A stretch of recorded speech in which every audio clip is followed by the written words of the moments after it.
Perhaps if you're not losing friends, maybe you're not doing it right.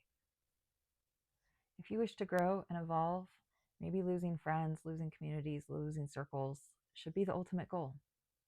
How many different times can you rebuild yourself? How many different times can you create a new community? How many different times can you completely crash everything down and reinvent yourself just for the fun of it? Why take life so seriously? Yeah, you can focus on one thing and become a master at something, and that's really awesome. And they say, like career and money, that's kind of a thing. So, work your way up the ladder, wherever that ladder is going. But, but what if the fun was just to see how many lives you can create here with your one life? I know I'm at a lot. I've created a lot of lives. And was it purposefully? Towards the end, absolutely. In the beginning, no, it was defaultly. But it was. I'd have visions and goals, and I think that, and I'd run into these communities that I thought would offer solutions and collaboration for those visions and goals. And then I realized people are busy dealing with their shit. Excuse me with the language. I need a drink of water.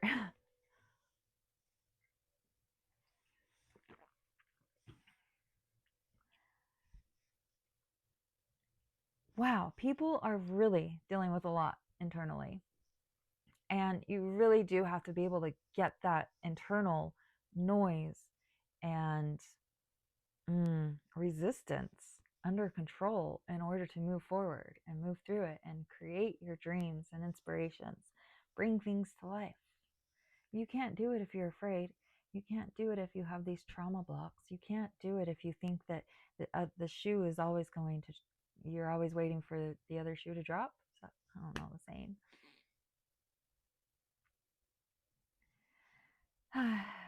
This channel is Awaken with Debb. Here we awaken to our awareness of who we are, our inner core, and it requires backing by faith. Absolutely. Backed by faith. I don't know why I shook my head no. That's actually a subconscious psychological thing. If you're shaking your head yes or no while you're saying something, it's like, backed by faith. I am still learning faith. I renounced faith at one point, and now I am a full believer. But I still have my own programming. So on this channel, we dive into those blocks, those shadows, those aspirations of wanting to be bigger and better.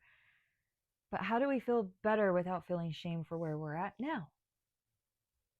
And the whole aspect of everything is a paradox, because there are things that need to be healed, but we're not healing things per se. We're filling them. We're re-scripting them. I know I've said on this channel a few times that I feel like humans have a lot in common with computers. And I mentioned that to my friend who's a tech engineer, and her response, well, she's like, well, computers were designed by humans. So wouldn't that make sense that subconsciously humans are implementing the things, the way that we think and behave into a computer, because like that's us creating. So the computer is us. And then you bring in AI. Whew, we're not going to go there. But just know that everything is connected, and technology is tapped into consciousness. It is in this bubble. Everything in this bubble of Earth is connected to our consciousness. It's all one. It's crazy when you start to think about it. All the paradoxals of the inner and the outer. Inner and outer. Why am I bringing this up? I'm bringing this up. Halloween is the start of the holiday season. It's the start of family and friend gatherings, supposedly. And for those who didn't have a great childhood, or were maybe a black sheep of the family or friend circles, it's the start of a season that is not maybe the most pleasant of seasons. And I want to offer encouragement. I have spent multiple holidays absolutely alone. I've spent multiple holidays where I had invited people over and then completely bailed, leaving situations and not good. I have let depression and anxiety and trauma responses take over control of decisions of my life plenty of times. Some bridges were burnt for good. Some I'm sure I could rebuild if I wanted. And some were, those people that were just really solid and you don't even have to explain yourself. They just get it. They're like, it's fine. We love you. It's fine. So this season, today, these videos are timeless. Whenever you find these videos, they are meant to find you at that time for whatever you're going through with whatever message you need at the moment. And at the time of this recording, though, it is Halloween. And they say the veil is thinner during this time, and it's harvest season and such. For someone who is intuitively regularly connected, I would say last month was very different for me. I have slept this week the most solid ever. All summer for like 6 months I was awake from 3 to 5, 3 a.m. like wide awake starting the day. And this week as we neared All Hallows Eve, the sleep was deeper. However, the dreams were also deeper messages. And if you haven't dived into dream work at all, that's your homework for today. Maybe I should start doing the homework at the beginning of the videos. Your homework. Put a pen and paper next to your bed so that as soon as you wake up, immediately write down whatever you remember. The first thing that is the most important part to remember is emotions. It's not so much of like, oh, there was a snake in the water and I was scared, but it was like, there's a car driving down the street and I felt scared. But this is scared. Like it doesn't matter. Objects are important. People and places are important, but the emotion around the situation is more important. So focus on the emotion around the situation first, then focus on animals and their symbols. And then when it comes to people, maybe not necessarily specific people are as important as the archetype of what that person represents to you in your psyche. So take all of those and be mindful to snag that information the next time you wake up, even if it's 1 or 2 words.